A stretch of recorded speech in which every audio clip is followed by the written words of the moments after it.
tous! Aujourd'hui, on va parler de la célèbre, de la fameuse, de la plus jolie, de l'amour de ma vie, dans mes rêves, Emma Stone. Emma Stone, ça a été et c'est toujours ma crosse depuis que j'ai 11 ans. Et si vous ne me croyez pas, bah juste regardez mon photo de fond d'écran.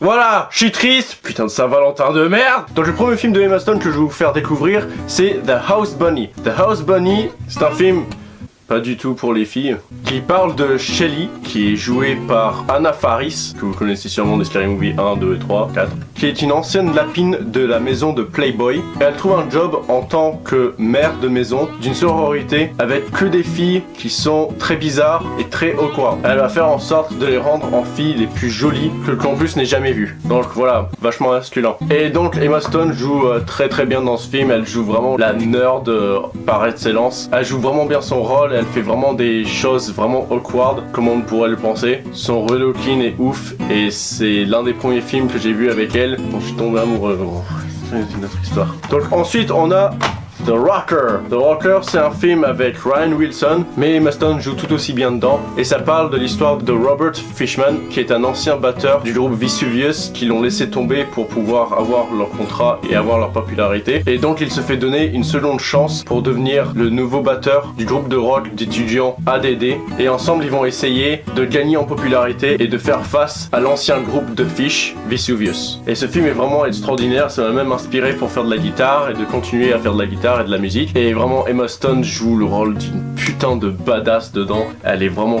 cool et elle a dû apprendre à faire de la basse exprès pour ce rôle là, ce qui est pas vraiment facile, donc GG. Ensuite on a mon meilleur film indépendant de tous les temps, Zombieland.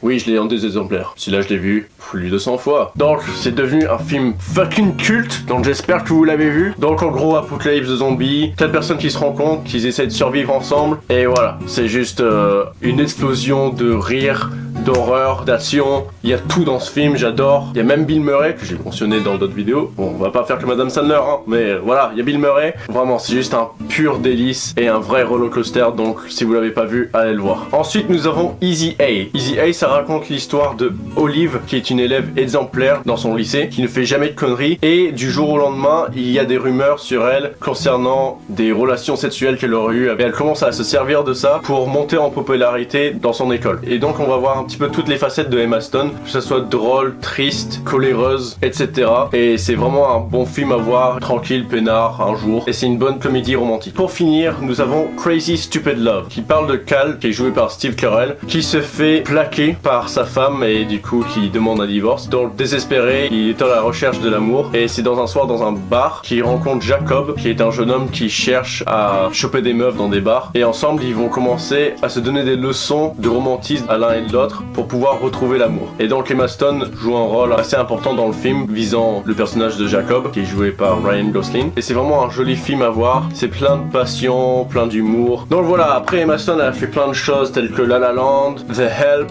et il y a un nouveau film dans lequel elle joue dedans qui vient de sortir au cinéma qui s'appelle La Favorite. Donc vous en saurez plus peut-être bientôt. En tout cas c'est fini pour aujourd'hui et on se retrouve la semaine prochaine. Ciao!